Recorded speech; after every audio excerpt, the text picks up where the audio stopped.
Hi everyone, I'm Courtney Blocker, and I'm going to be discussing social media and the influence it has on our own political views and beliefs. I'm specifically going to be discussing Snapchat because throughout this semester, I've noticed the biases and power that exist within Snapchat news channels.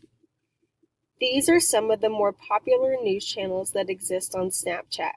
Most of these fall on a schedule where they have new episodes and updates 3 times a week, and if the story is large enough, even multiple times a day. This quote from COMM140 discusses how many political figures receive good or bad press within news stations, which also apply to social media channels because they come from large news companies.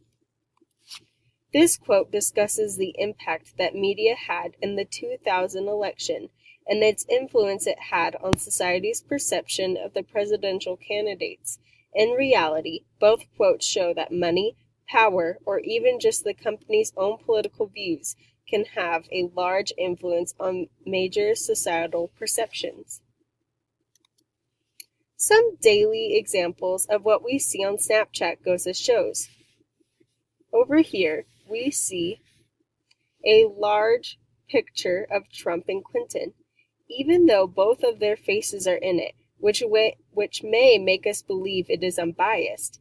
We see Clinton smiling with a clear face showing power, while Trump has a frown and it has more dark shadowing.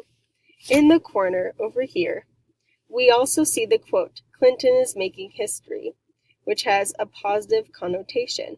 Both of these put Hillary in a positive light, and we may not even recognize it. So, how do we combat it? Be aware that these things are happening in politics, news stories almost every day.